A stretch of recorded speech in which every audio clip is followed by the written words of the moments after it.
성경 말씀은 여호수아서 1장 1절로 9절까지 말씀입니다.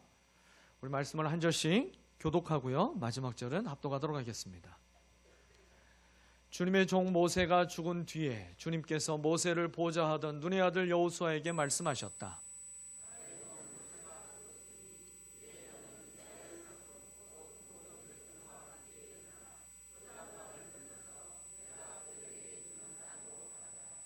내가 모세에게 말한 대로 너희 발바닥에 닿는 곳은 어디든지 내가 너희에게 주겠다.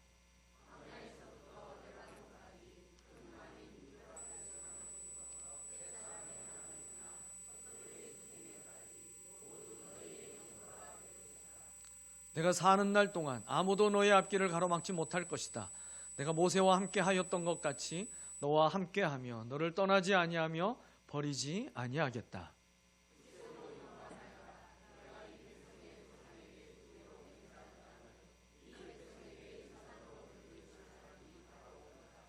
오직 너는 크게 용기를 내어 나의 종 모세가 너에게 지시한 모든 율법을 다 지키고 오른쪽으로나 왼쪽으로나 치우치지 않도록 하여라. 그러면 내가 어디를 가든지 성공할 것이다.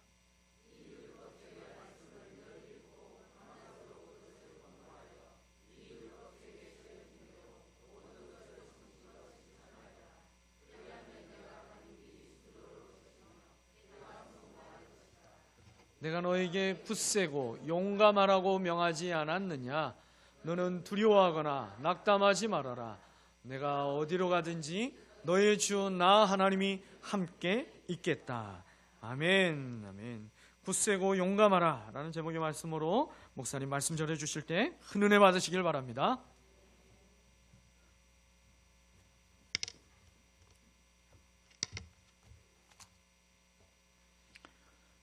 지난 크리스마스 전에 우리 장로님들 부부와 함께 운영위원 워크숍을 저 고성에 가서 가졌습니다. 그 중에 우리가 모두 함께 모여서 장로님들, 권사님들 그리고 우리 목회자 부부들이 함께 우리 교회의 강점은 무엇이고 약점은 무엇이냐, 또 우리 교회에 처한 기회는 무엇이고 우리를 위협하고 있는 것은 무엇이라고 생각하느냐, 이런 주제를 가지고 우리가 이제 그것을 기록해 가지고 또 서로 나눈 적이 있어요. 강점과 약점은 이제 제가 지난번에 교회에서도 우리 교회 건강 진단 해가지고 함께 해서 다 같은, 다르지 않아요. 다르지 않게 그대로 나왔고, 이제 그때는 우리가 다루지 않았던 기회는 무엇이고 위협은 무엇이냐. 근데 참 특이할 만한 것은 우리에게 기회가 되는 것이 또한 우리에게 위협도 된다는 결론이 나왔어요. 그게 뭐냐면 리더십의 교체예요.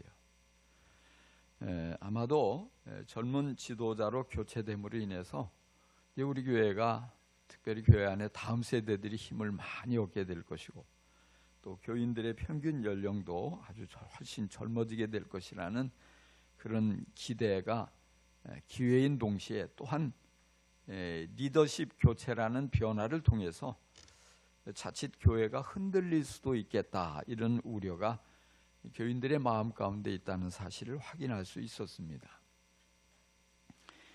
우리에게 2025년도는 분명히 아주 중요한 시기입니다.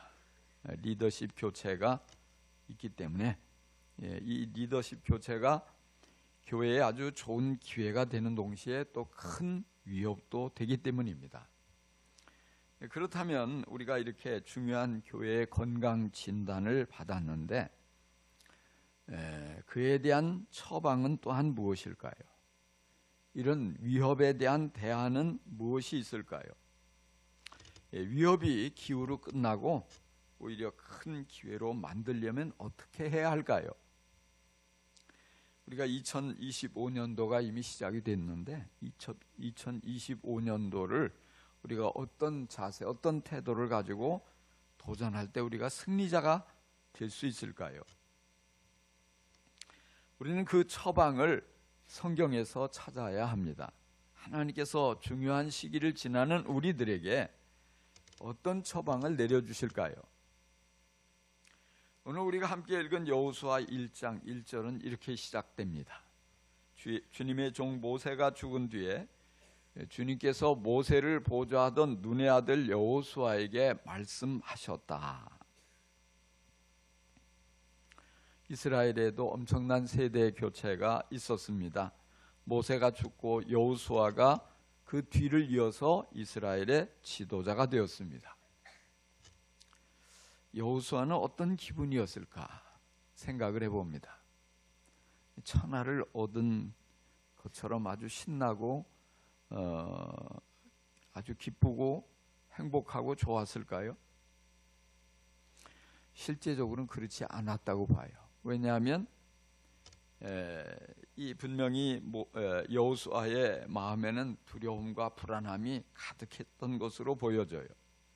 왜냐하면 하나님께서 여호수아의 마음을 다 들여다보시고 계속 반복해서 하시는 말씀이 강하고 담대하라, 두려워하거나 낙담하지 말라, 굳세고 용감하라, 이 말씀을 반복해서 말씀하셔요. 막 기분이 좋고 용기가 충만하고 그런데 하나님이 그렇게 말씀하실 리가 없잖아요.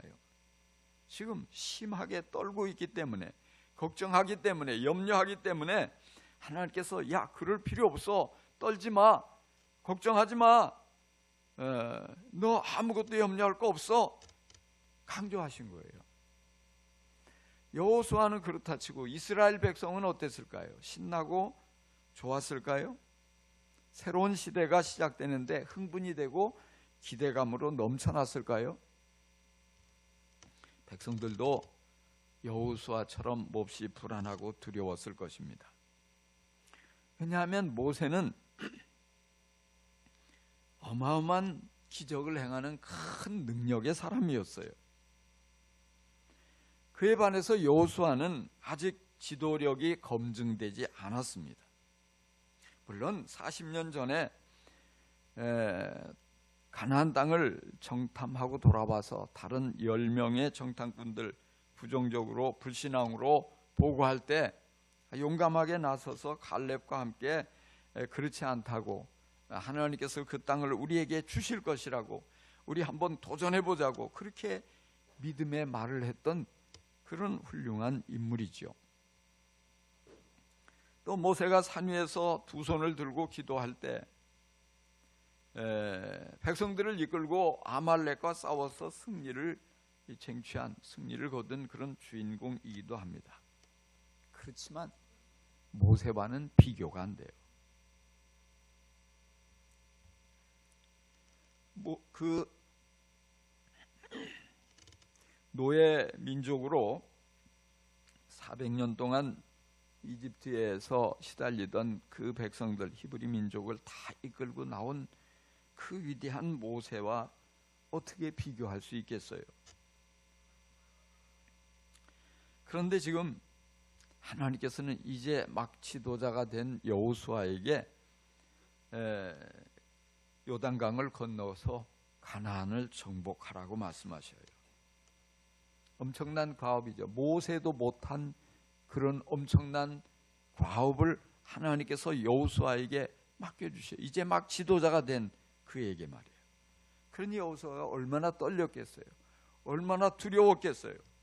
백성들 역시 얼마나 불안하고 떨렸겠습니까? 아직 검증되지 않은, 지도력이 검증되지 않은 저 여호수아와 함께 엄청난 전쟁을 벌여야 한다는 사실.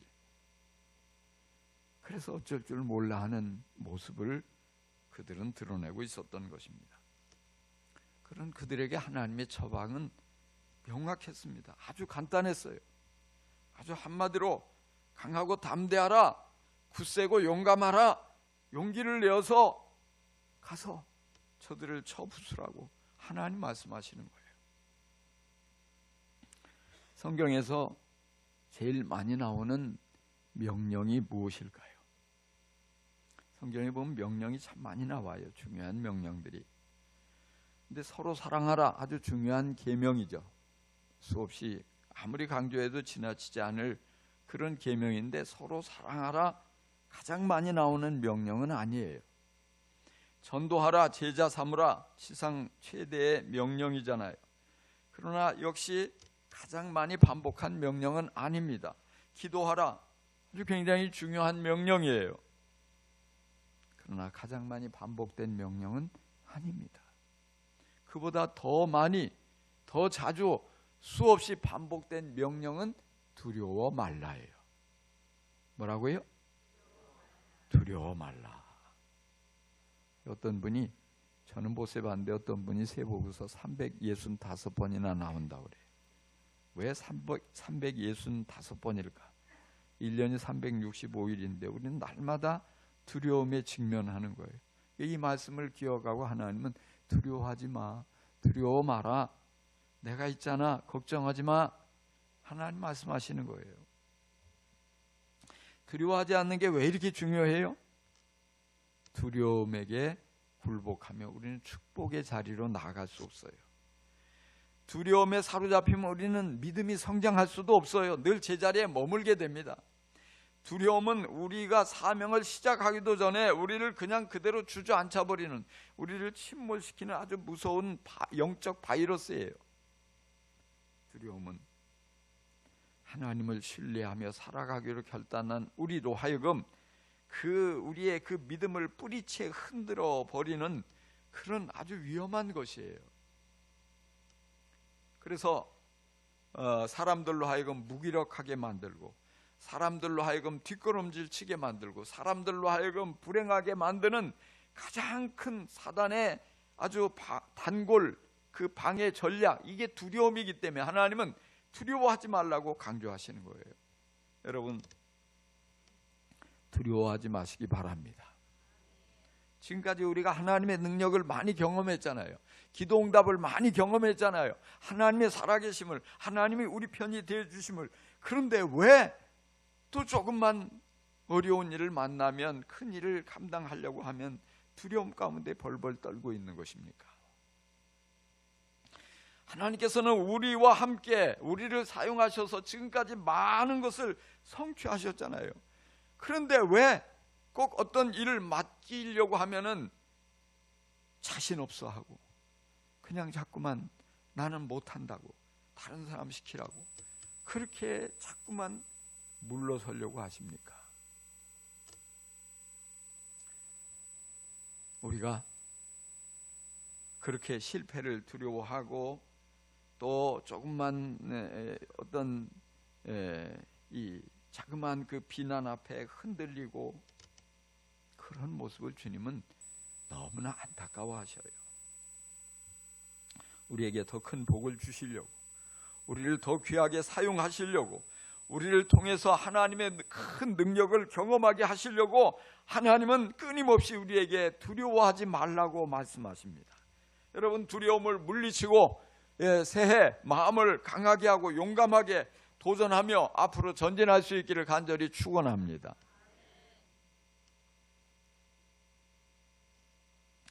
자, 우리가 두려움을 이겨내기 위해서는요, 첫 번째로 하나님의 함께 하심을 믿으면 우리가 굳세고 용감해집니다.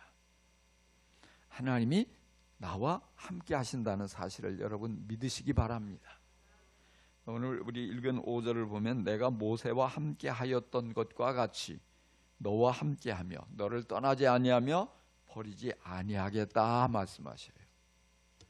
모세와 함께 하였던 것, 하나님 이제 여호수아에게 내가 너와 함께 하겠다, 너를 떠나지도 버리지도 않겠다, 끝까지 내가 너를 책임져 준다, 너와 함께 하마, 주님이 약속하시는 거예요. 또 9절에 보니까 내가 너에게 굳세고 용감하라고 명하지 않았느냐, 너는 두려워하거나 낙담하지 말아라, 네가 어디로 가든지 너의 주 나 하나님이 함께 있겠다. 할렐루야. 어디로 가든지, 어디로 가든지, 요단강 이쪽에 있든지 요단강 저쪽으로 가든지, 정말 이제 이방인들이 많은 그런 저 가나안 땅에 가든지, 어떤 힘들고 어려운 저 성을 무너뜨리는 싸움을 싸우든지 하나님이 어디서든지 함께 있겠다고 말씀하셔요. 그렇게 여호수아에게 약속하신 하나님께서 오늘 여러분들에게 여러분과 함께 하시겠다고 약속하시는 것을 여러분 믿을 수 있기를 바랍니다. 이제 막 이스라엘의 지도자가 된 여호수아에게 하나님이 주신 사명, 요단강을 건너서 가나안 땅으로 들어가라고 하셔요. 그것도요, 가장 이 강물이 넘실넘실 넘치는 시기에 말이에요. 물살이 세고 그렇게 백성들을 이끌고 건너간다는 게 얼마나 위험해요. 그리고 건너만 가면 끝나는 게 아니고 그 땅에 있는 많은 성을 정복하라는 것이에요. 지금은 아무리 보아도 전쟁을 할 때가 아니에요. 왜? 아직 이 리더십이 검증이 안 되는데 백성들이 잘 따르겠냐 말이에요. 먼저 백성들의 마음을 좀 안정시키고 리더십을 좀 인정받고, 그래서 정말 사람들을 적재적소에 세워가며 그들이 하나같이 움직일 수 있도록 이렇게 부대도 정비하고 군사들도 훈련시키고 작전도 세우고, 이런 많은 일들이 더 시급해 보입니다. 그런데 하나님께서는 다짜고짜 무조건 저 요단강을 지금 건너가서 가나안 땅을 정복하라고 하시는 거예요. 모세라면 목말라요. 위대하니까.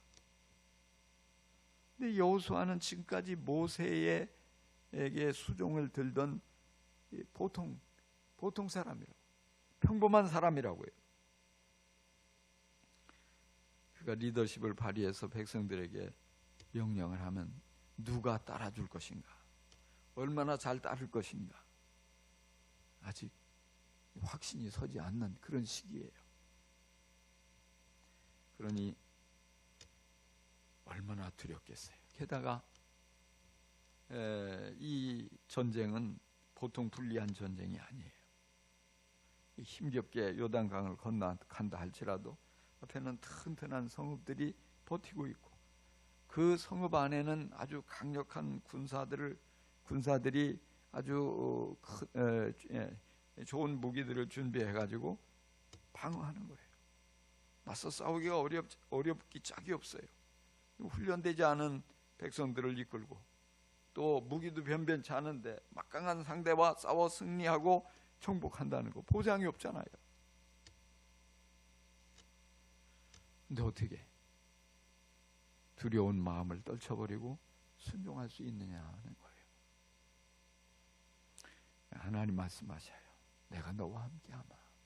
하나님의 함께하심을 믿으면 강해지고 담대해집니다. 하나님의 함께하심을 믿으면 굳세고 용감해집니다. 용기를 내어 용감하게 싸워 이길 수가 있습니다. 모세가 위대한 지도자가 될 수 있었던 것도 하나님이 그와 함께 하셨기 때문입니다. 하나님께서 함께 일하시면 모세가 홍해를 가른 것보다, 또 이스라엘 백성들을 이끌고 광야를 지나면서 온갖 기적을 행했던 것보다 더 크고 더 놀라운 기적을 행할 수가 있습니다. 하나님이 함께 하시면 아무리 앞에 있는 대적들이 강해도, 적군이 강해도 쉽게 물리칠 수 있습니다. 할렐루야.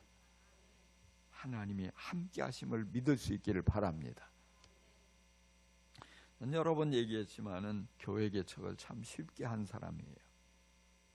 근데 실제적으로 쉽게 할 이유가 하나도 없어요. 뒤에서 밀어주는, 책임져주는 모교회도 없었어요. 혼자 단신으로 아내와 함께 이곳에 내려왔어요. 그렇다고 여기에 개척 멤버가 있어서 목사님, 전사님 오기만 하면 우리가 도와주겠습니다, 그런 사람이 하나도 없었어요. 교회를 개척해 본 경험도 없었고 개척을 성공할 만한 조건은 하나도 없었어요. 경험도 없고 전략도 없고 분략이 짝이 없는데 하나님께서 가라고 하시는 거예요. 여기 가서 창원 가서 교회를 개척하라고. 하나님이 나와 함께 하신다는 이 확신 하나를 가지고 그냥 도전하는 거예요. 계란으로 발치기 같은 그런 것이죠. 무모한 것이죠. 모든 이들이 말렸어요. 가족들도 말렸고, 또 주위에 보니까 선배들도 왜 하필 이곳에 왔느냐, 여기는 다 실패하고 손들고 가는 건데. 그런데 내가 무슨 자신감이 있어서 여기에 왔겠어요? 아무것도 없어요. 근데 하나님께서 보내셨고 하나님이 함께 하신다는 그 확신을 가지고 그냥 도전한 거예요. 그런데 결과적으로 하나님이 다 이루셨어요. 하나님께서 우리 창원 침례교회를 이렇게 아름답게 세우셨습니다. 하나님이 하셨어요. 그러나 제가 만약 순종하지 않았다면 어떻게 됐겠어요? 오늘 우리가 모두 우리 장로님 기도하면서 얘기했지만 참 불확실한 시대를 살아가고 있어요. 그야말로 한 치 앞도 보이지 않아요. 깜깜하기 짝이 없어요. 나라의 지도력의 부재 속에 이 대통령이 탄핵 이렇게 되고, 또 그런가 하면은 총리도 또 탄핵되고, 이렇게 어떻게 정치인들의 싸움 속에 나라의 지도력은 공백이고, 게다가 지난 주일에 전부 안에서는 어마어마한 사고가 터져서 어마어마한 사람들이 죽었어요. 또 계속해서 크고 작은 사고가 계속되고 있어요. 언제 어디서 또 무슨 엄청난 대형 사고가 터질지 알 수가 없어요. 뭐가 이런 가운데 누가 이 부분들을 책임지고 잘 수습하고 어떻게 해야 될지 도무지 답답하기 짝이 없어요. 뉴스를 봐도 그렇고 소문을 들어도 그렇고 2025년도가 굉장히 어렵다 이런 얘기만 온 세상에 가득해요. 어떻게 하면 좋아요? 그럼에도 불구하고 하나님 말씀하세요. 내가 너와 함께 하겠다.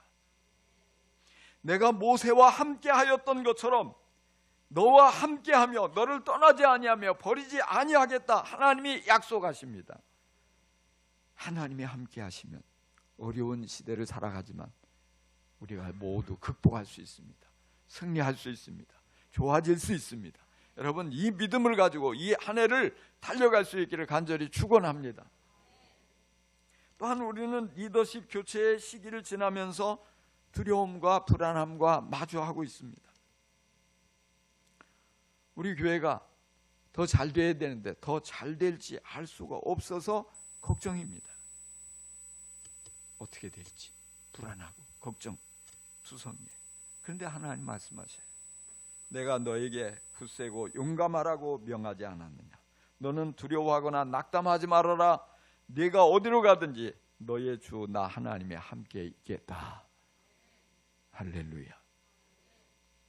하나님께서 저와 함께 하셨던 것처럼 우리 김광영 목사님과도 함께 할 줄 믿습니다. 우리 교회 전체와 하나님께서 함께 하실 줄 믿습니다. 그래서 더 좋아지게 되고 하나님이 하시니까 더 잘 되게 되고 더 부흥하게 되고 더 많은 열매를 맺게 되고 더욱더 아름다운 교회로 견고하게 세워져 갈 줄로 믿습니다. 여러분, 하나님이 함께 하심을 믿고 모든 두려움을 떨쳐버리시기 바랍니다. 여러분 앞을 가로막고 있는 것이 질병이든지 사역이든지 사람이든지 무엇이든지 강하게 담대하게 맞서서 용감하게 맞서서 승리할 수 있기를 바랍니다. 그래서 2025년도에 하나님이 함께 하심으로 우리 앞을 가로막는 장애물도 다 사라지고 또 우리가 힘들고 어려운 인간관계도 좋아지고 축복의 문이 우리 앞에 활짝 열리고 행복의 길도 활짝 열리는 아름답고 복된 최고의 해가 될 줄로 믿습니다. 또한 두 번째로 말씀을 사랑하고 순종하면 강하고 담대해집니다. 7절에 오직 너는 크게 용기를 내어 나의 종 모세가 너에게 지시한 모든 율법을 다 지키고 오른쪽으로나 왼쪽으로 치우치지 않도록 하여라. 그러면 내가 어디로 가든지 성공할 것이다. 8절에 이 율법책에 늘 읽고 밤낮으로 그것을 공부하여 이 율법책에 쓰여진 대로 모든 것을 성심껏 실천하여라. 그리하면 내가 가는 길이 순조로울 것이며 내가 성공할 것이다. 예. 하나님이 지금 무엇을 말씀하셔요? 말씀을 사랑하고 말씀에 귀를 기울이고 묵상하며 순종하라 이 말이에요. 약속의 땅을 정복하라는 사명을 주시면서 율법책을 내 입에서 떠나지 말게 하고 주야로 묵상하고 지켜 행하라 말씀하셔요. 정복 전쟁과 말씀 사랑 어울립니까? 어울리지 않습니까? 전혀 다른 것 같잖아요. 그런데 하나님은 두려워하는 여호수아에게 지금 다른 것을 말씀하시는 게 아니라 말씀을 사랑하고 말씀에 순종하라고 하시는 거예요. 내가 너와 함께 있겠다고 하시고서 말씀 사랑을 곧이어서 말씀하시는 거예요. 왜 그랬을까요? 말씀 사랑, 말씀 순종이 형통의 비결이기 때문입니다. 말씀 사랑, 말씀 순종이 승리의 비결이기 때문입니다. 말씀 사랑, 말씀 순종이 성공의 비결입니다. 말씀을 강조하신 이유가 무엇일까요? 하나님은 말씀을 통해서 형통의 비밀을 가르쳐 주시려고 하신 거예요. 날마다 말씀을 읽고 밤낮으로 말씀을 묵상하는 사람, 그리고 매일 말씀에 귀를 기울여서 순종하는 사람은 볼 것도 없어요. 진심으로 하나님을 사랑하는 사람이에요. 여러분 그렇게 생각하십니까? 하나님을 사랑한다 하면서 말씀을 덮어놓고 있는 건 그건 진실하지 않아요. 하나님을 사랑하면 말씀을 사랑하게 돼 있어요. 그래서 하나님은 그렇게 하나님을 사랑하는 이에게, 말씀을 사랑하는 이에게 하나님의 뜻을 잘 보여주셔요. 깨닫게 해주셔요. 명확하게 하나님의 계획이 뭔지 알게 해주시는 거예요. 말씀을 통해서 어떤 어려운 것도 풀어갈 수 있는 능력을 공급해 주십니다. 말씀을 통해서 그 닫혀있는 문을, 그 막혀있는 길을 열 수 있는 방법을 하나님은 가르쳐 주시는 거예요. 그래서 이것을 우리가 분명히 확신하면 말씀을 멀리할 수가 없어요. 바쁘더라도 전쟁통에 어떻게 말씀을 읽고 말씀을 묵상할 시간이 어디 있어요? 그러나 하나님을 사랑하기 때문에 바쁜 가운데 더 말씀에 집중하는 거예요. 힘든 가운데 더 말씀을 의지하는 거예요.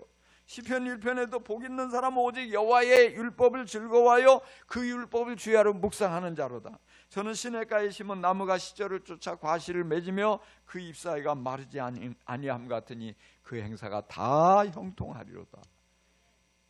하나님은 반복해서 계속 강조하시는 거예요. 네가 나를 사랑하냐? 그럼 말씀을 사랑해라. 말씀을 기뻐하고 말씀을 묵상하고 말씀에 순종하면 내가 너의 모든 삶을 형통하게 해주겠다 약속하시는 거예요. 여러분 2025년도에 말씀을 더욱 사랑할 수 있기를 간절히 축원합니다. 분명히 위기와 위험이 우리에게 몰려옵니다. 그러나 우리가 말씀을 가까이 하고 말씀에 귀를 기울이고 말씀을 묵상하고 순종하며 살아가면 하나님께서 우리와 함께 하시고 하나님께서 그 모든 것을 다 물리쳐 주십니다. 그 모든 상황에서 하나님이 도와주십니다. 하나님이 일하십니다. 하나님께서 형통을 주시고 승리를 안겨주십니다. 위험하고 어려운 시대를 살아가는 우리들에게 하나님께서 명확한 처방을 내리십니다. 강하고 담대하라. 굳세고 용감하라. 여러분 모두 담대한 용사로 무장될 수 있기를 간절히 축원합니다. 큰 믿음으로 무장한 담대한 용사가 되려면 무엇보다도 하나님이 나와 함께 하신다는 사실을 굳게 믿어야 합니다. 내 눈에 어떻게 보여지든 간에 상황이 어떻게 불리하게 전개되든 간에 어떤 상황에서도 하나님은 나와 함께 계셔. 하나님이 나와 함께 계시면서 나를 대신해서 싸워주셔. 나에게 이 길을 헤쳐나갈 지혜를 주셔. 능력을 주셔. 여러분 이런 굳건한 하나님의 약속의 말씀을 붙잡고 담대하게 이 모든 것에 맞서서 승리할 수 있기를 간절히 축원합니다. 아울러서 새 말씀을 사랑하고 묵상하여 날마다 말씀에 순종하며 살아감으로써 여러분들이 더욱더 날이 갈수록 더 강하고 담대하며 용감하고 굳센 그런 하나님의 사람으로 우뚝 설 수 있기를 간절히 축원합니다.